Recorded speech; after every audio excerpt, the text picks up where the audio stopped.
क्या आपने कभी ऐसा महसूस किया है कि आप मेहनत तो बहुत कर रहे हैं, लेकिन जिंदगी फिर भी वहीं की वहीं है? क्या कभी ऐसा लगा कि कोई पुराना बोझ है जो दिखता नहीं, पर आपको रोकता जरूर है? क्या आपने ये सवाल खुद से कभी किया है? मेरी किस्मत कौन लिखता है? क्या मैं खुद, या मेरे कर्म, या फिर कोई अदृश्य आण? परमहंस योगानंद जी कहते हैं, हर आत्मा एक लंबी यात्रा पर है और पिछले जन्म के कर्म इस जन्म की राह तय करते हैं। आज की ये वीडियो आपके लिए एक आईना होगी, जहां हम बात करेंगे उन 20 गहरे सूत्रों की जो यह बताएंगे कि कैसे पिछले जन्म का कर्म आरण, कार्मिक डेट, आपकी वर्तमान किस्मत को चला रहा है। अगर आपने इस वीडियो को अंत तक देखा तो समझो आपने खुद को बदलने की चाबी पा ली। और हां, अगर आप चाहते हैं कि यह दिव्य ज्ञान और लोगों तक पहुंचे, तो कृपया लाइक करें, कमेंट करें कि आप ये वीडियो कहां से देख रहे हैं और सब्सक्राइब करना न भूलें, क्योंकि जब आप इस ज्ञान को साझा करते हैं तो वो कर्म बनता है जो आपकी किस्मत बदलता है। चलिए शुरू करते हैं। सूत्र 1। अगर आपकी जिंदगी में बार बार वही तकलीफें लौट कर आती हैं, तो समझिए आपने उनसे कभी सीख नहीं ली। वो पुराने जन्म की बकाया राशि है जो अब भी वसूल होनी बाकी है। परमहंस योगानंद जी कहते हैं, किस्मत कोई दैवी लॉटरी नहीं, यह आपके ही आत्मा द्वारा तय की गई पाठशाला है, जिसे आपने पिछले जन्मों में अधूरा छोड़ दिया। बहुत से लोग जीवन में यह सवाल उठाते हैं कि मेरे साथ ही ऐसा क्यों होता है? बार बार विश्वासघात, बार बार आर्थिक तंगी, बार बार रिश्तों में दर्द, बार बार हार। लेकिन वो कभी गहराई से यह नहीं समझते कि यह सब संयोग नहीं, संचित कर्म है। पिछले जन्मों में जो हमने बोया, वही अब इस जीवन की जमीन पर उग आया है। अगर किसी जन्म में आपने किसी की भावनाओं के साथ खेला, तो आज आप सच्चा प्यार चाहते हुए भी अधूरा रह जाते हैं। अगर आपने किसी की मेहनत का मूल्य नहीं चुकाया, तो इस जन्म में मेहनत के बाद भी सफलता नहीं मिलती। अगर आपने किसी का अपमान किया था, तो आज आप बार बार अपमानित होते हैं। यह सब वो आण हैं जिनका भुगतान आपकी आत्मा को करना ही है। और ब्रह्मांड की व्यवस्था इतनी सूक्ष्म और सटीक है कि एक भी कर्म, चाहे वह विचार मात्र ही क्यों ना हो, बिना परिणाम के नहीं जाता। यह कर्मों का चक्र तब तक चलता रहेगा जब तक आत्मा वह सीख नहीं लेती जिसके लिए वह बार बार जन्म ले रही है। आप देख रहे हैं ज्ञान शक्ति, वो स्थान जहां आत्मा को ज्ञान की अग्नि से जागृत किया जाता है। आज हम एक ऐसे विषय पर चर्चा करेंगे जिसे जानना हर उस व्यक्ति के लिए जरूरी है जो अपने जीवन में सच्चे और झूठे लोगों में फर्क करना चाहता है। परमहंस योगानंद जी कहते थे, हर मुस्कुराता चेहरा मित्र नहीं होता और हर मीठा बोलने वाला हृदय से शुद्ध नहीं होता। आज हम जानेंगे वो 20 सिद्धांत जो आपको सिखाएंगे कि मुंह पर मीठा बोलने वालों का असली चेहरा कैसे पहचाना जाए। परमहंस योगानंद जी कहते थे कि दुनिया में सबसे अधिक धोखा हमें उन लोगों से मिलता है जो हर समय मुस्कुराते हैं, मीठे बोल बोलते हैं और हर किसी की बिना सोचे समझे तारीफ करते हैं। ऐसे लोग दरअसल अंदर से खोखले होते हैं। उनका मकसद सामने वाले को प्रसन्न करना नहीं होता, बल्कि अपने किसी छिपे हुए स्वार्थ की पूर्ति करना होता है। जो हर किसी की तारीफ करता है, उसके पास न तो विवेक होता है, न ही आत्मबल। वो उस पक्षी के समान होता है जो हर डाल पर बैठना चाहता है, लेकिन अंत में किसी एक का भी नहीं रहता। चापलूसी एक ऐसा विष है जो आत्मा की सच्चाई को ढंक देता है। जब कोई इंसान हर किसी की तारीफ करता है, चाहे वह योग्य हो या अयोग्य, तो वो व्यक्ति केवल सामाजिक स्वीकृति प्राप्त करना चाहता है, न कि संबंधों में सच्चाई। ऐसे अवसरवादी लोग हर बात को अपने लाभ के दृष्टिकोण से देखते हैं। जब उन्हें लगता है कि आपकी तारीफ करने से उन्हें सामाजिक प्रतिष्ठा मिलेगी या किसी बड़े व्यक्ति के सामने उनके संस्कार अच्छे दिखेंगे, तब वे आपकी पीठ थपथपाते हैं। लेकिन जब वही लोग निजी बातचीत में होते हैं, तो या तो मौन हो जाते हैं या आपकी आलोचना किसी और के कान में फूंक देते हैं। परमहंस योगानंद इस प्रवृत्ति को छल की मधुरता कहते हैं। वे बताते हैं कि जिस प्रकार नाग अपने फन को फूलों से ढक कर बैठता है, वैसे ही ये लोग भी अपने विष को शब्दों की मिठास में लपेटकर प्रस्तुत करते हैं। सच्चा मित्र वो होता है जो आपकी प्रशंसा तब करे जब कोई न देख रहा हो, सिर्फ इसलिए नहीं कि वो कहना चाहता है, बल्कि इसलिए कि वो महसूस करता है। इसलिए जब कोई केवल भीड़ में आपकी तारीफ करे और एकांत में मौन रहे, तो सावधान हो जाइए। शायद वो आपकी छवि से प्रेम करता है, आपसे नहीं। सच्चा मित्र आपको सच्चाई बताएगा, मीठा झूठ नहीं देगा। परमहंस योगानंद जी स्पष्ट रूप से कहते हैं कि सच्चे रिश्ते सत्य की नींव पर टिके होते हैं, न कि झूठी तारीफों और मीठे शब्दों के महल पर। अगर कोई व्यक्ति आपको देखकर केवल वही कहता है जो आप सुनना चाहते हैं, आप सही हैं, आप हमेशा श्रेष्ठ सोचते हैं, आप में कोई कमी नहीं, तो वो वास्तव में आपको प्रेम नहीं करता, बल्कि या तो डरता है या आपके साथ संबंध बनाकर कोई स्वार्थ साधना चाहता है। सच्चा मित्र वही होता है जो आपके चेहरे पर मुस्कान लाने के लिए झूठ न बोले, बल्कि जरूरत पड़ने पर आंखें खोलने वाला सच कहने की हिम्मत रखे। योगानंद जी कहते हैं कि आत्मा की यात्रा में सबसे बड़ी बाधा वो झूठे मित्र होते हैं जो हमेशा आपको खुश रखने की कोशिश करते हैं, लेकिन आपके पतन की ओर बढ़ते हुए कदमों को कभी नहीं रोकते।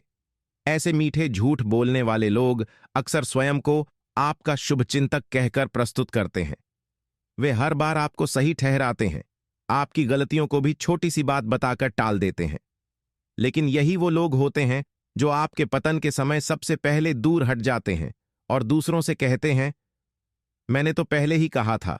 कभी कभी एक पत्नी अपनी पूरी जिंदगी इस उम्मीद में बिता देती है कि उसका पति चाहे जैसे भी हो, गुस्सैल हो या शांत, लापरवाह हो या जिम्मेदार, लेकिन अगर उसका नाम उसकी किस्मत में लिखा है तो वो अगले जन्म में भी वही बनेगा, उसका पति। क्योंकि औरत जब रिश्ता निभाती है तो वो सिर्फ इस जन्म की बात नहीं सोचती, वो हर वचन, हर भावना, हर आंसू अगले जन्मों तक निभाने के लिए देती है।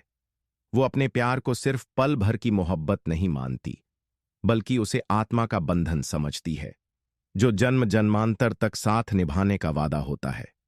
कितना भी कठिन हो जीवन, कितनी भी ठोकरें खानी पड़े, लेकिन एक पत्नी हर जन्म में उसी को चाहती है जिससे उसने एक बार सच्चा प्रेम किया हो, क्योंकि वो मानती है कि अगर भाग्य में लिखा है तो चाहे लाखों जन्म बदल जाएं, वो मिलेंगे जरूर, फिर से एक पति और पत्नी के रूप में। कभी कभी जिंदगी में ऐसा रिश्ता मिल जाता है जो तर्क से नहीं, सिर्फ भावनाओं से समझा जा सकता है। एक पत्नी जब अपने पति से प्रेम करती है तो वो प्रेम सिर्फ शरीर या इस जन्म की सीमाओं में कैद नहीं होता, वो प्रेम आत्मा से आत्मा का जुड़ाव बन जाता है। परमहंस योगानंद जी कहते हैं कि सच्चा प्रेम वही होता है जिसमें आत्मा की गहराई से जुड़ाव होता है, ऐसा जुड़ाव जो समय, मृत्यु और जन्मों की सीमाएं पार कर जाएं।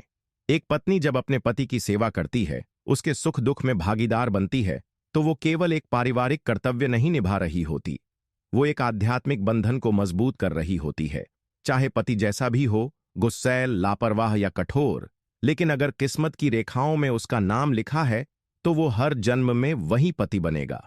और यही सच्ची नारी शक्ति होती है जो हर जन्म में उसी आत्मा को पहचान लेती है जिससे उसने एक बार प्रेम किया हो। योगानंद जी कहते हैं कि आत्मा अपनी यात्रा में उन आत्माओं को बार बार खींचती है जिनसे उसका विशेष कर्मिक संबंध होता है। इसलिए अगर एक पत्नी ने अपने पति के लिए निष्कलंक प्रेम, सेवा, त्याग और समर्पण किया है तो ब्रह्मांड की कोई शक्ति उसे अगला जन्म साथ बिताने से रोक नहीं सकती। यहां तक कि अगर पति ने अपनी पत्नी को इस जन्म में समझा नहीं, उसे कष्ट दिया, तब भी अगर पत्नी का प्रेम निष्कलंक रहा तो वो पुण्य उस आत्मा को अगले जन्म में बेहतर रूप में लौटा देगा।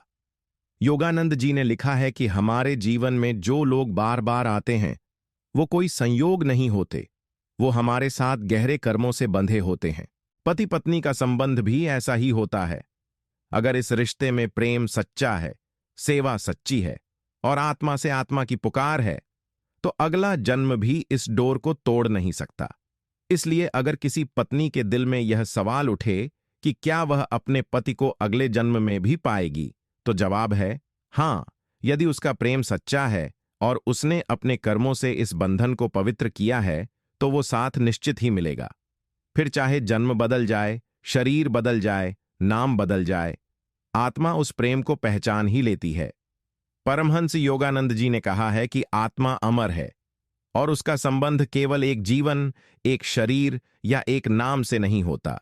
जब कोई पत्नी किसी पुरुष से प्रेम करती है, वह प्रेम जो किसी शर्त पर नहीं टिका, जो किसी लालच या दिखावे से नहीं जुड़ा, तो वह प्रेम दरअसल आत्मा की पुकार होती है। वह पुकार जो न केवल इस जन्म के लिए होती है, बल्कि पिछले जन्मों से आती है और अगले जन्मों तक जाती है। योगानंद जी मानते थे कि इस धरती पर हर आत्मा अपने पूर्व जन्मों के कर्मों की यात्रा पर है, और जीवन में जो भी व्यक्ति हमारे पास आता है, चाहे वह माँ हो, भाई हो, दोस्त हो या पति, वह सिर्फ संयोग नहीं बल्कि एक गहरा कर्मिक बंधन होता है। पति पत्नी का संबंध इन सब में सबसे गहरा और सबसे भावनात्मक बंधन माना गया है। एक पत्नी जब पूरी निष्ठा से अपने पति का साथ निभाती है, जब वह हर कष्ट में भी उसका हाथ नहीं छोड़ती, तो वह ब्रह्मांड के उस नियम को निभा रही होती है जिसे धर्म कहते हैं, और यही धर्म उसके आत्मिक विकास का मार्ग बनता है। योगानंद कहते हैं कि जब आत्मा सच्चे प्रेम से किसी आत्मा को पुकारती है, तो समय और मृत्यु की सारी सीमाएं टूट जाती हैं।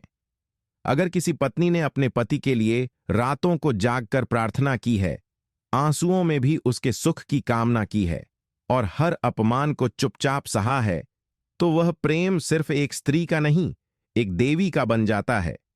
ऐसा प्रेम पुनर्जन्मों में भी आत्मा को खींच लाता है। योगानंद जी लिखते हैं कि जब दो आत्माओं के बीच कोई ऐसा गहरा अनुभव होता है जिसमें त्याग, तपस्या और भक्ति शामिल हो, तो वह आत्माएं अगली बार जन्म लेकर फिर मिलती हैं, क्योंकि उस अधूरे प्रेम को ब्रह्मांड पूरा करता है। इसलिए अगर कोई स्त्री सोचती है कि क्या वह अपने उसी पति को फिर पाएगी, तो उसका उत्तर हां है। अगर उसका प्रेम सच्चा था और उसने अपने कर्म से इस संबंध को पवित्र किया है, तो वह आत्मा अगली बार भी उसकी तलाश में जन्म लेगी और मिलन फिर होगा, शायद नए शरीर में, नए समय में। लेकिन वही आत्मा, वही प्रेम, वही बंधन। भगवान की बनाई ये दुनिया सिर्फ आंखों से दिखाई देने वाली चीजों से नहीं चलती, बल्कि अदृश्य शक्तियों, कर्मों और आत्माओं की यात्रा से चलती है। परमहंस योगानंद जी कहते हैं कि हर आत्मा इस संसार में एक उद्देश्य लेकर आती है, और इस उद्देश्य को पूरा करने में कुछ विशेष आत्माएं उसकी सहायता करती हैं। इन्हें ही हम सोलमेट्स कहते हैं। पति और पत्नी अगर सच्चे प्रेम, समझदारी और आत्मिक जुड़ाव से बंधे हैं, तो वे एक दूसरे के सोलमेट हो सकते हैं। लेकिन ये रिश्ता केवल शब्दों से या विवाह के एक संस्कार से सिद्ध नहीं होता। ये रिश्ता बनता है तब जब एक पत्नी अपने पति की आत्मा की पीड़ा को समझे, उसके अंदर छुपे दुहक को जाने बिना भी महसूस कर ले, और फिर भी उसका साथ न छोड़े।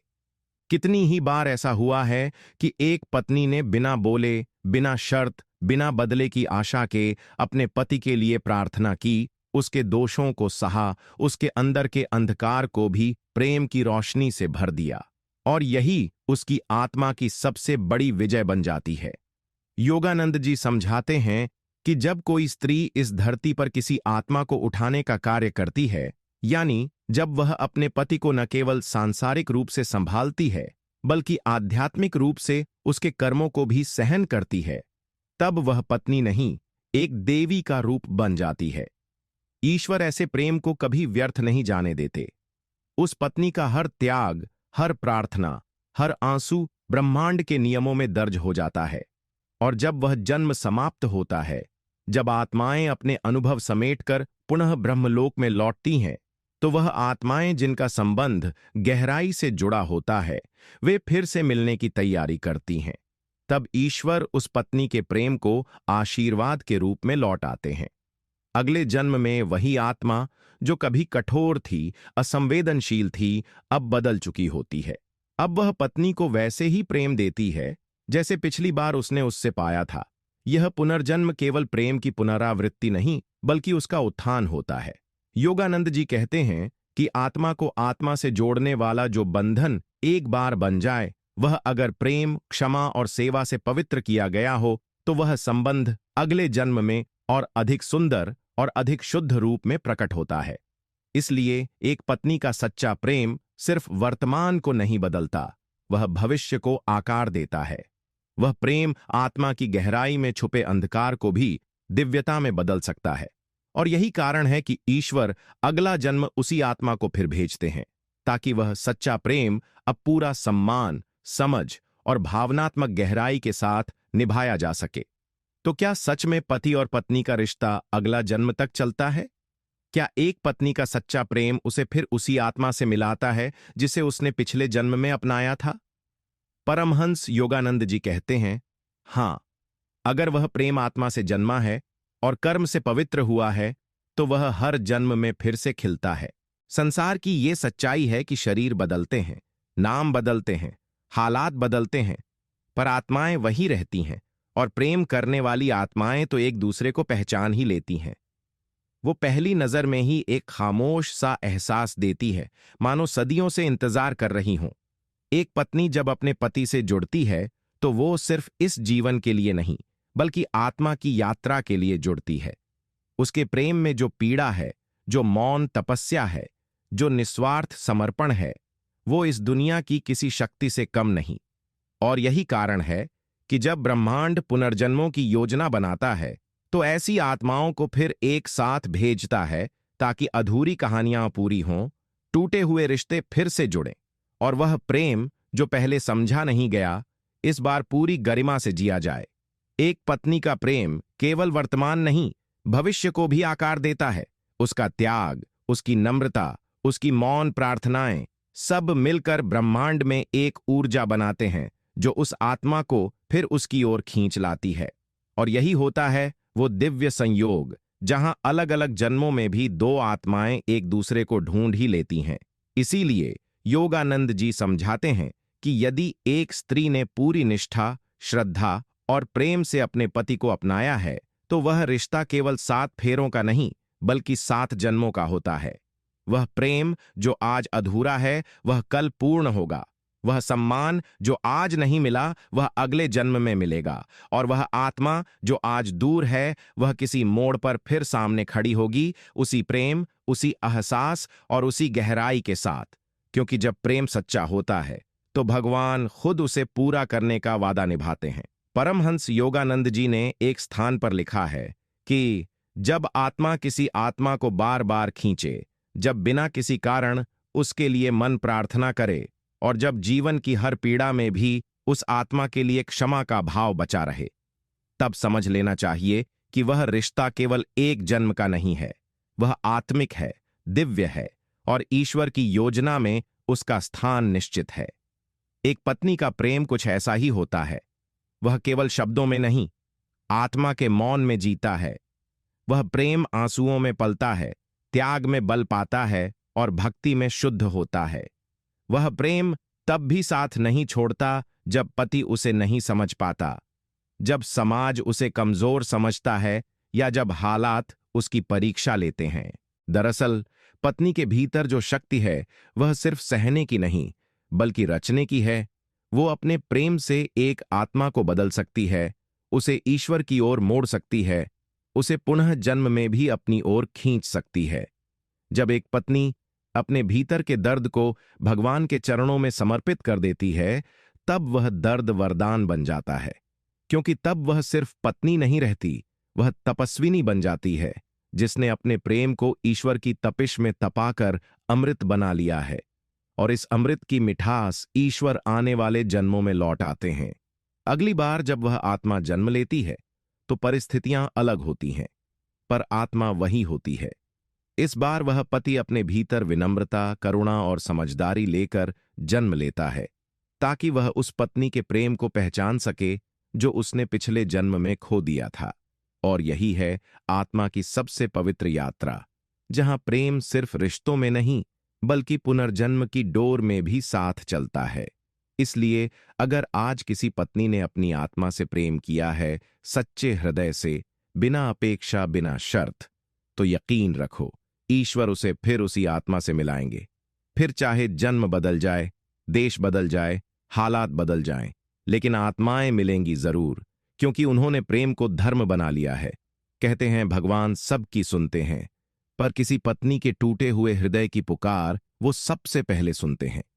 क्योंकि एक पत्नी जब जीवन के हर संघर्ष को अपने आंचल में समेट लेती है, हर अपमान को चुपचाप पी जाती है और फिर भी हर रात उसी व्यक्ति के लिए प्रार्थना करती है जिसे संसार ने उसका पति कहा, पर जिसने शायद उसे कभी समझा नहीं, तब उसका प्रेम ईश्वर के लिए सबसे पवित्र यज्ञ बन जाता है।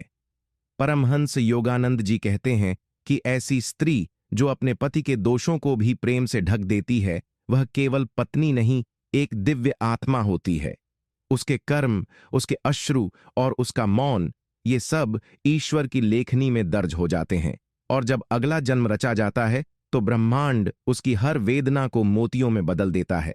उस आत्मा को फिर वही आत्मा दी जाती है, लेकिन इस बार बदली हुई, संवेदनशील, समझदार और प्रेम से भरी हुई। और यही वह जन्म होता है जहां पत्नी को वह सब कुछ मिल जाता है जो पिछले जन्म में उसने खो दिया था। वो इज्जत, वो अपनापन, वो सुकून जो पहले कभी केवल एक सपना लगता था, अब उसकी वास्तविकता बन जाता है। यही है कर्म का रहस्य और यही है पुनर्जन्म का वरदान।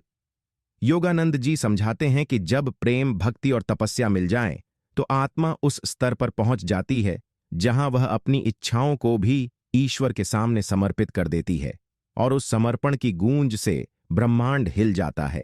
फिर चाहे एक जन्म में वह रिश्ता अधूरा रहा हो, लेकिन ईश्वर उसे अगले जन्म में पूर्ण करते हैं, क्योंकि अब वह केवल पति पत्नी नहीं, आत्मिक साथी, सोल कंपेनियंस बन चुके होते हैं।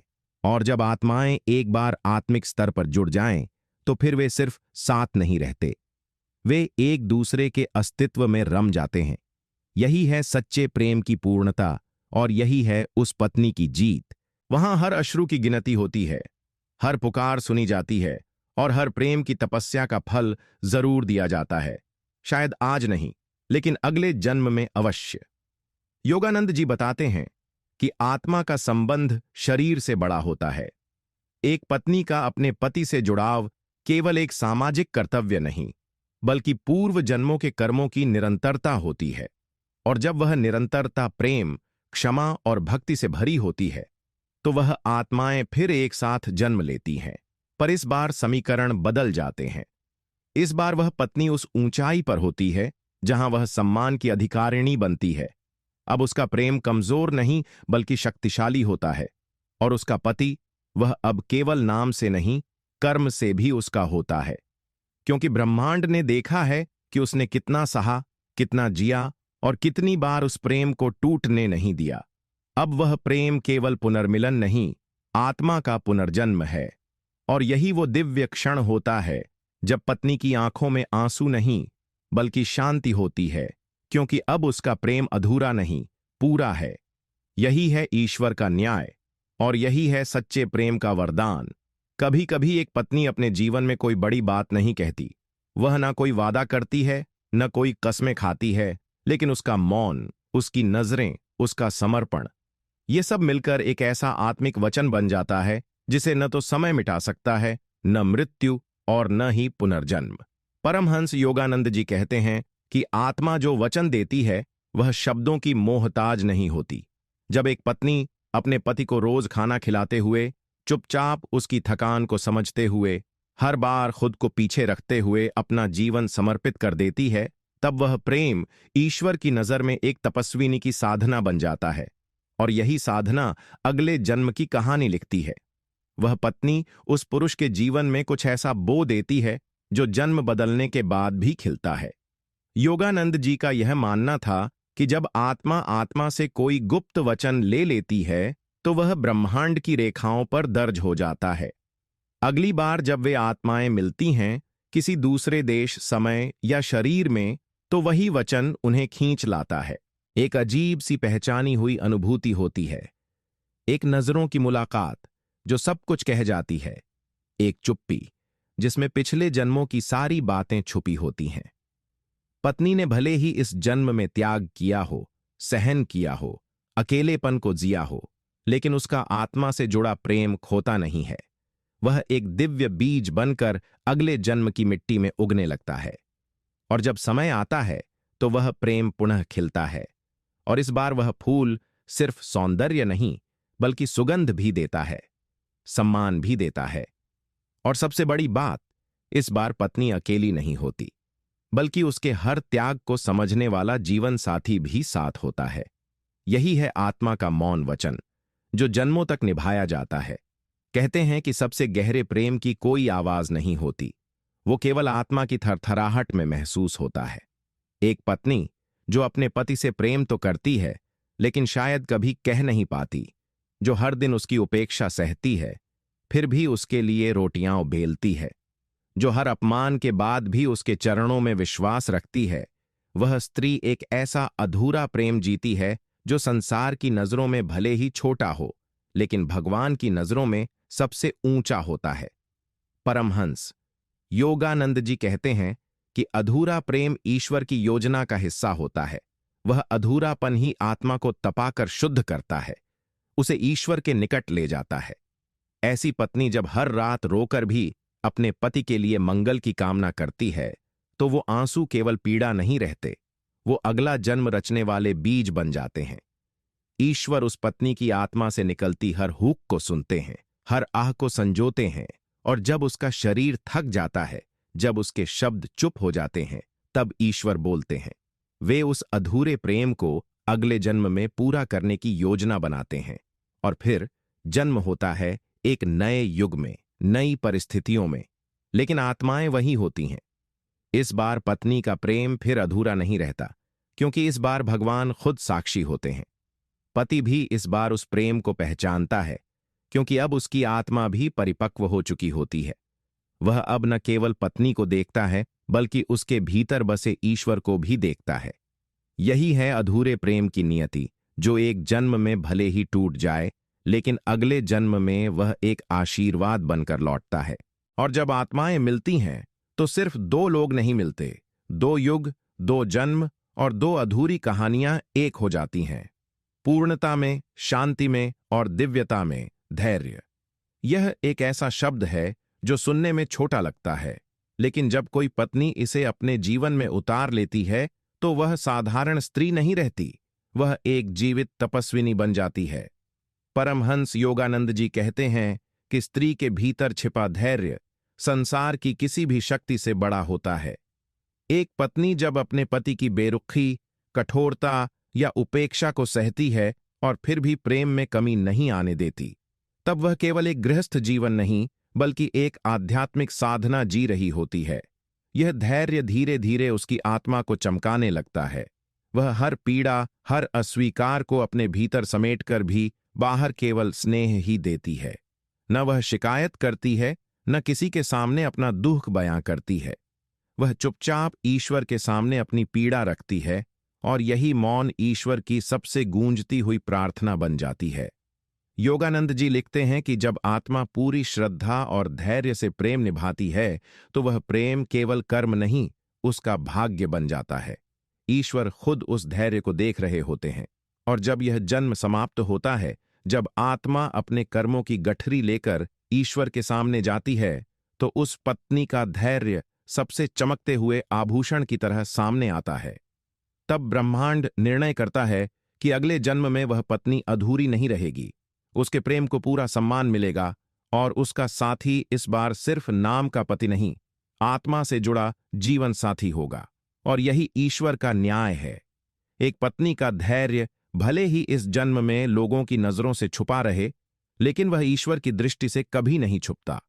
वह हर आंसू की कीमत जानते हैं, हर चुप्पी का अर्थ समझते हैं, और जब पुनर्जन्म होता है, तो उस धैर्य को उसका फल मिलता है। एक ऐसा जीवन साथी जो न केवल पत्नी को समझता है, बल्कि उसका सम्मान करता है, उसकी आत्मा को स्पर्श करता है। यही है उस स्त्री की साधना की पूर्णता, और यही है ईश्वर की सबसे सुंदर योजना। जब आत्मा बार बार एक ही आत्मा की ओर खींचती है, जब वर्षों का इंतजार थमता नहीं, जब जन्म जन्मांतर तक एक ही व्यक्ति के लिए आंखें खोजती हैं, तो समझ लेना चाहिए कि यह कोई साधारण प्रेम नहीं, यह ईश्वर द्वारा स्वयं रचित प्रेम है। परमहंस योगानंद जी ने कहा है कि आत्मा जो प्रेम करती है, वह प्रेम समय और मृत्यु की सीमाओं से परे चला जाता है। और जब कोई पत्नी अपने भीतर उस प्रेम को संजोए रखती है, पूरी निष्ठा, धैर्य और समर्पण के साथ, तो वह प्रेम केवल सांसारिक नहीं रहता, वह आध्यात्मिक बन जाता है। एक जन्म में वह प्रेम चाहे जितना भी टूटा हो, अधूरा रहा हो, ठुकराया गया हो, लेकिन अगर वह सच्चा था तो वह पुनर्जन्म में लौटता है। और इस बार वह केवल प्रेम बनकर नहीं आता, वह पूरा जीवन बनकर आता है। वह पति जो कभी उदासीन था, इस बार संवेदनशील होता है। वह घर जो कभी बोझ लगता था, अब मंदिर बन जाता है। स्त्री जिसने एक जन्म केवल सहा, इस बार वह आदर, अपनापन और आत्मिक जुड़ाव पाती है। यह वही कहानी है जो एक पत्नी ने अपने आंसुओं से लिखी थी, जो उसके मौन ने रची थी और जिसे ईश्वर ने अपने हस्ताक्षर से पूरा किया। यही है पुनर्जन्म की सबसे सुंदर व्याख्या। योगानंद जी कहते हैं कि जब आत्माएं अपनी यात्रा में पवित्र प्रेम को बार बार खोजती हैं, तो अंततः वे उसे पा ही लेती हैं। चाहे वो प्रेम पिछले जन्म में अधूरा रह गया हो, पर अगले जन्म में वह एक फूल बनकर खिलता है, जिसकी खुशबू में तपस्या भी होती है और तृप्ति भी। इसलिए यदि आज कोई पत्नी यह सोचती है कि क्या वह अपने पति को अगले जन्म में भी पाएगी, तो उत्तर है हाँ। अगर तुम्हारा प्रेम सच्चा था, त्याग निष्कलंक था और आत्मा ने ईश्वर पर भरोसा नहीं छोड़ा, तो वह आत्मा फिर लौटेगी, फिर उसी चुप मुस्कान के साथ, और इस बार तुम्हारा हाथ कभी नहीं छोड़ेगी। यही है प्रेम की पूर्णता और यही है आत्मा की मुक्ति। कभी कभी यह प्रश्न भीतर उठता है, यदि प्रेम इतना सच्चा था तो फिर अधूरा क्यों रहा? यदि पत्नी ने अपने जीवन का हर पल समर्पण में जिया, तो उसे उसके प्रेम का पूरा साथ इसी जन्म में क्यों नहीं मिला? परमहंस योगानंद जी कहते हैं कि ईश्वर की योजना हमारी समझ से बहुत ऊंची होती है। वह जानते हैं कि कब आत्मा को तपाकर पवित्र करना है, कब प्रेम को अधूरा छोड़ना है ताकि वह पूर्णता की प्यास में गहराता जाए, और कब उस अधूरे प्रेम को एक दिव्य मिलन में बदलना है। कई बार एक पत्नी को इस जीवन में केवल सेवा और त्याग ही मिलता है, लेकिन यही सेवा ही तो उसके प्रेम को ईश्वर तक पहुंचाती है। जब वह बिना शिकायत के, बिना अपेक्षा के, केवल समर्पण में जीवन बिताती है, तो वह प्रेम सांसारिक नहीं, आत्मिक तपस्या बन जाता है। और भगवान ऐसी तपस्या को कभी व्यर्थ नहीं जाने देते।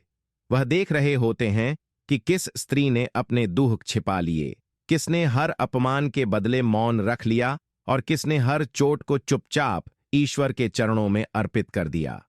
योगानंद जी समझाते हैं कि जब ब्रह्मांड में कोई आत्मा इस स्तर की तपस्या करती है, तो उसकी अगली यात्रा बिल्कुल अलग लिखी जाती है।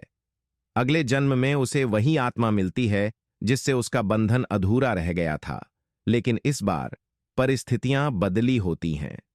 इस बार उसका प्रेम सिर्फ समझा ही नहीं जाता, बल्कि पूजा जाता है।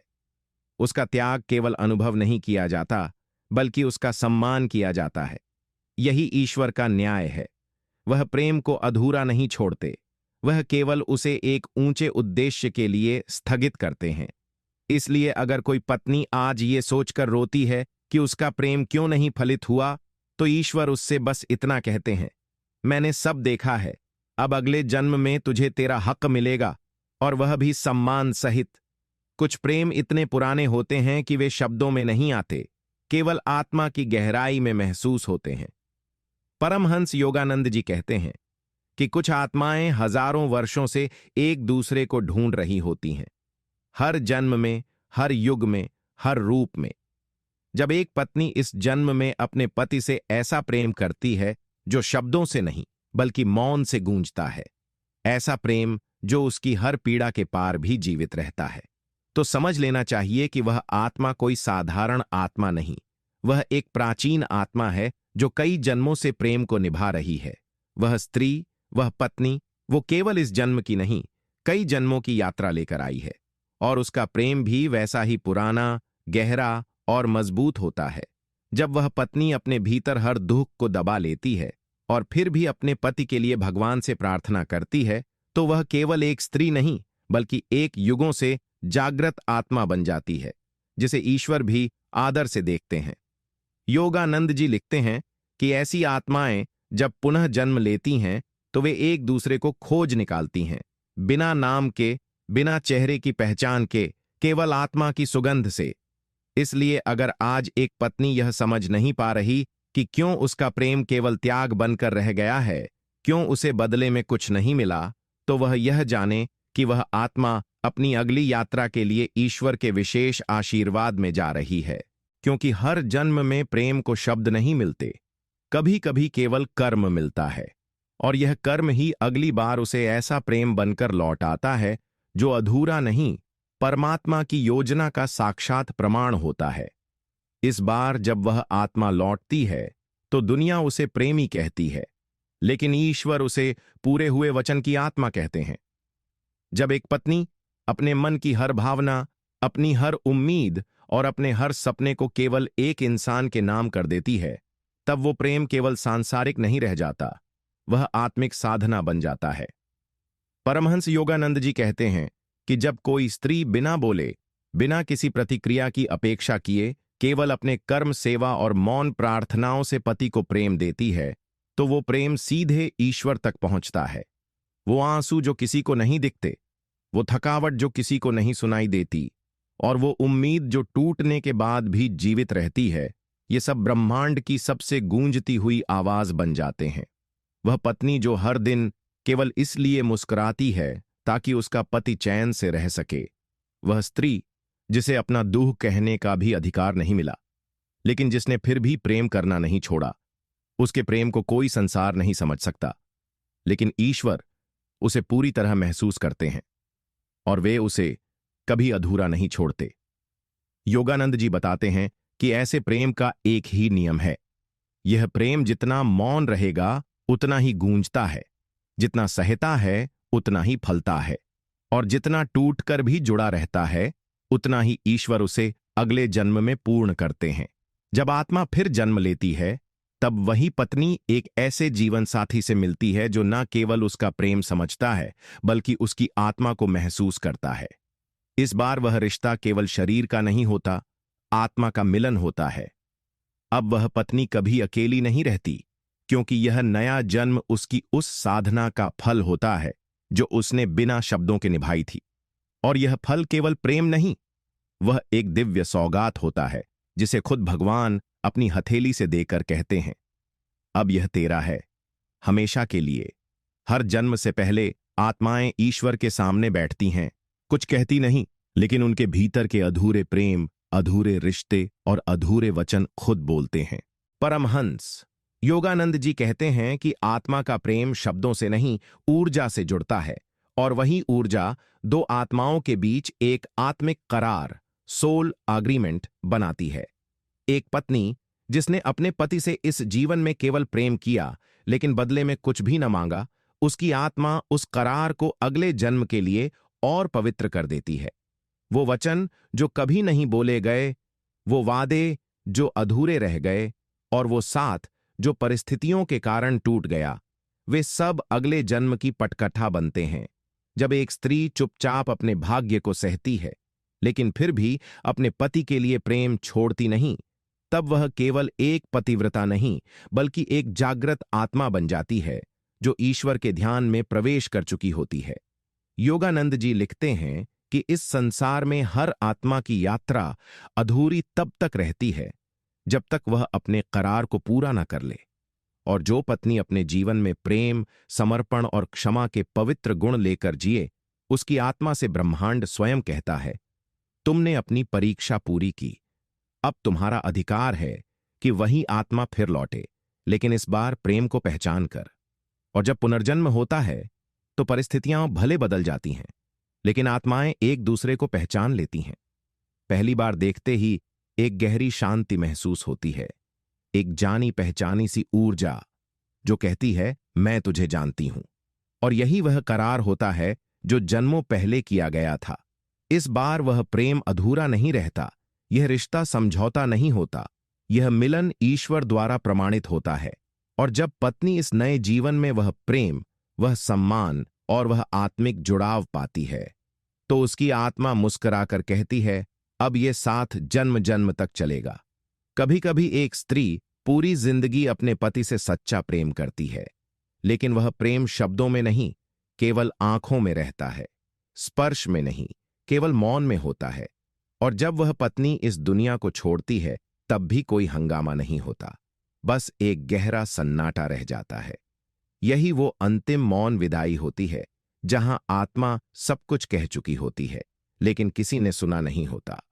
परमहंस योगानंद जी कहते हैं कि यह मौन ही आत्मा का सबसे ऊंचा संप्रेषण होता है। जब एक पत्नी अपने अंतिम दिनों में भी केवल अपने पति की चिंता करती है, उसके लिए दवा, भोजन या आराम की सोचती है, तब वह प्रेम देह से परे होकर शुद्ध ऊर्जा बन जाता है। और यह ऊर्जा ब्रह्मांड के उस तल तक पहुंचती है जहां से पुनर्जन्म की पटकथा लिखी जाती है। ऐसी पत्नी की आत्मा जब ईश्वर के पास पहुंचती है तो वहां कोई शिकायत नहीं होती, केवल प्रेम होता है। लेकिन वह प्रेम इतना सच्चा होता है कि ईश्वर स्वयं उस आत्मा से कहते हैं, अब तुम्हारा आरण चुक चुका है, अब अगला जन्म तुम्हारे लिए वरदान होगा। और फिर शुरू होती है अगले जीवन की यात्रा, जिसमें अब वह पत्नी उसी आत्मा से मिलती है, लेकिन इस बार हालात पूरी तरह बदल चुके होते हैं। अब उसका वह पति सिर्फ शरीर से नहीं, आत्मा से उसका हो चुका होता है। इस बार वह न केवल देखता है बल्कि महसूस करता है। वह न केवल साथ होता है बल्कि समर्पित होता है। यह उस मौन प्रेम का प्रतिफल होता है जो एक स्त्री ने बिना बोले जिया था। और जब दोनों आत्माएं फिर एक हो जाती हैं, इस बार बिना कोई वादा, बिना कोई मांग, केवल मौन स्वीकार में, तो वही आत्मा मुस्कुराकर कहती है, अब कोई अधूरापन नहीं बचा, अब ये 7 जन्मों से भी परे चलेगा। जब कोई पत्नी सच्चे हृदय से अपने पति को प्रेम करती है, तो वह केवल साथ निभाने वाली नहीं रहती, वह एक अदृश्य रक्षक बन जाती है। परमहंस योगानंद जी कहते हैं कि आत्मा से आत्मा का संबंध जब प्रेम, तपस्या और क्षमा के स्तर तक पहुंच जाए, तो वह नारी शक्ति देवी तुल्य बन जाती है। वह न केवल घर को संभालती है, बल्कि अपने पति के भाग्य, उसकी आत्मिक दिशा और उसके कर्मों को भी अपने प्रेम से ढक देती है। यह रक्षा किसी तावीज या मंत्र से नहीं होती, यह तो उस मौन से होती है जो वह हर बार पति के गलत फैसलों को भी चुपचाप सहकर देती है। एक पत्नी जब अपने पति के लिए रात रात भर भगवान से प्रार्थना करती है, जब वह उसके लिए नजर उतारती है या बिना कहे उसके कष्ट को अपने भीतर खींच लेती है, तो वह केवल पत्नी नहीं, एक दिव्य आत्मा होती है। योगानंद जी कहते हैं कि इस प्रेम की शक्ति इतनी अधिक होती है कि यह पति के अगले जन्मों को भी प्रभावित करती है। वह स्त्री अपने प्रेम से उसके पूरे जीवन का मार्ग बदल देती है और स्वयं भगवान उस प्रेम को एक सुरक्षा कवच बना देते हैं। अगला जन्म जब लिखा जाता है, तब ईश्वर निर्णय करते हैं कि अब वह स्त्री केवल पत्नी नहीं, पथ प्रदर्शक बनकर लौटेगी। और इस बार पति को न केवल उसका साथ मिलेगा, बल्कि उसका मार्गदर्शन, उसकी करुणा और आत्मिक प्रेम भी मिलेगा, जो उसे आत्मा की गहराई से जागृत करेगा। यही होता है वो पुनर्जन्म, जहां पत्नी अब भी वही होती है, पर इस बार उसका प्रेम और भी शक्तिशाली और उसका स्थान एक देवी समान। और पति, वह अब केवल प्रेम नहीं करता, वह इस जन्म में पहली बार उसके होने की कीमत समझता है। और यही समझ उस रक्षक प्रेम की अंतिम विजय होती है। एक पत्नी का प्रेम केवल सुहाग की साड़ी और मांग में सिंदूर तक सीमित नहीं होता। उसका प्रेम रोज सुबह जल्दी उठकर पूरे घर को संवारने में होता है। उसके प्रेम में पति के लिए बिना बोले चाय का कप बनाना भी शामिल होता है। और सबसे बड़ा प्रेम तब दिखता है जब वह पति के कड़वे शब्दों को चुपचाप पीकर भी मुस्कुरा देती है। परमहंस योगानंद जी कहते हैं कि यह जो स्त्री का मौन संघर्ष होता है, यह साधारण नहीं, बल्कि ब्रह्मांड को बदलने वाली ऊर्जा होती है। जब एक स्त्री अपने पति के क्रोध, उसकी अनदेखी, उसकी आत्मिक उलझनों को बिना जवाब दिए सहती है, तो वह पति को गिरने से बचा रही होती है, आत्मा की यात्रा में भटकने से रोक रही होती है। ये जो मौन सेवा है, यह केवल इस जन्म के रिश्ते को नहीं, बल्कि अगली कई यात्राओं को सुरक्षित कर रही होती है। योगानंद जी समझाते हैं कि जब एक पत्नी इस स्तर का प्रेम करती है, जहां वह जवाब नहीं देती, शिकायत नहीं करती, बस रोज एक नया त्याग करती है, तब उसका प्रेम स्वयं ईश्वर की योजना का हिस्सा बन जाता है।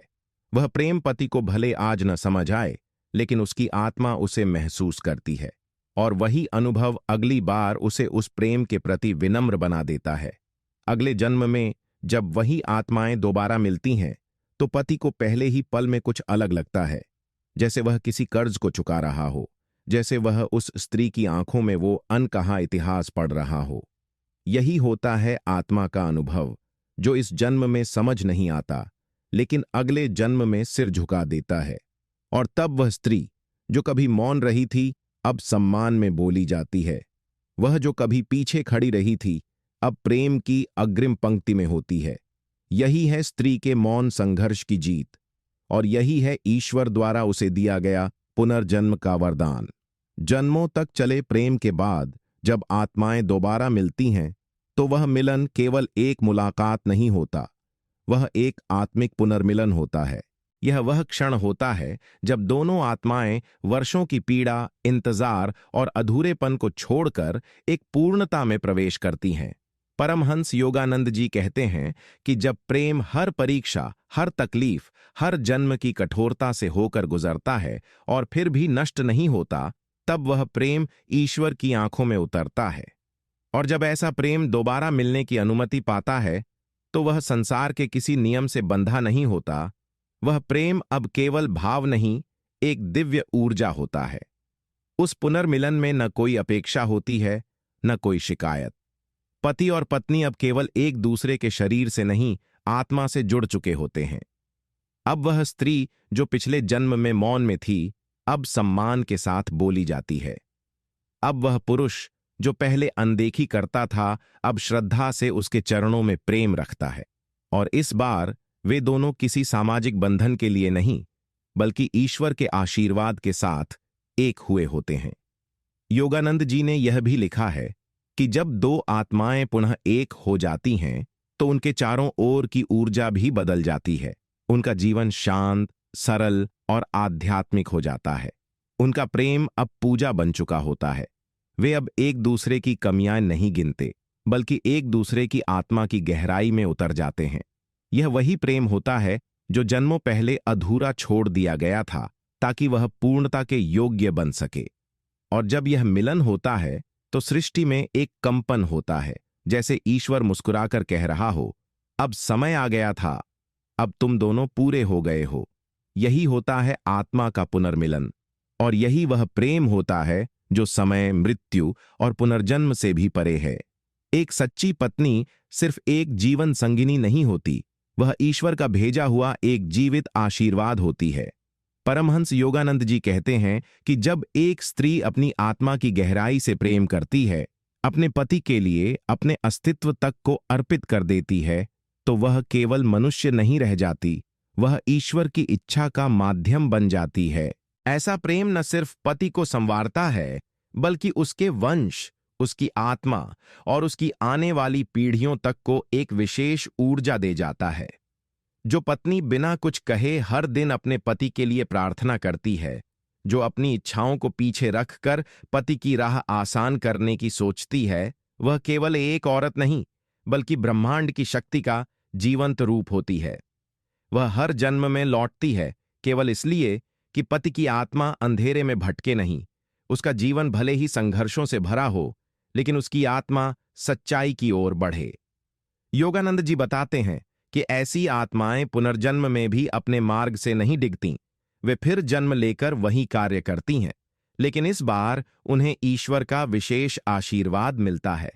इस जन्म में अगर उनका प्रेम उपेक्षित रहा, तो अगली बार वह पूजा जाता है। इस बार अगर उन्हें मौन रहना पड़ा, तो अगली बार उनके हर शब्द को सम्मान मिलता है।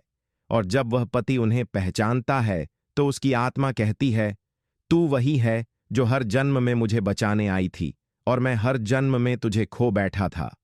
यह क्षण केवल पुनर्मिलन नहीं होता, यह वह क्षण होता है जब पत्नी का प्रेम, तपस्या और करुणा तीनों एक साथ फलित होते हैं। तब ईश्वर मुस्कुराते हैं, क्योंकि उन्होंने जो आत्मा पृथ्वी पर भेजी थी प्रेम सिखाने के लिए, उसने अपना कार्य पूरा कर दिया। कभी कभी दो लोग पहली बार मिलते हैं, बात करते हैं, और अचानक उनके भीतर एक अजीब सी शांति उतरती है, जैसे कहीं कुछ थम गया हो, जैसे कोई तलाश पूरी हो गई हो। यही वह दिव्य क्षण होता है जिसे परमहंस योगानंद जी आत्मा की गहरी पहचान कहते हैं। ये आत्माएं भले ही इस जन्म में पहली बार मिल रही हों, लेकिन इनके बीच कोई नया परिचय नहीं होता। ये पहचान जन्मों पुरानी होती है। वो स्त्री जो इस जन्म में फिर से पत्नी बनी है, वह उस आत्मा की वही रक्षक है जिसने पिछले जन्मों में हर तूफान को सहा था। और पति, उसे न समझ में आने वाला खिंचाव होता है, जैसे वह उसके बिना अधूरा था और अब वह उसके पास आकर पूरा हो गया हो।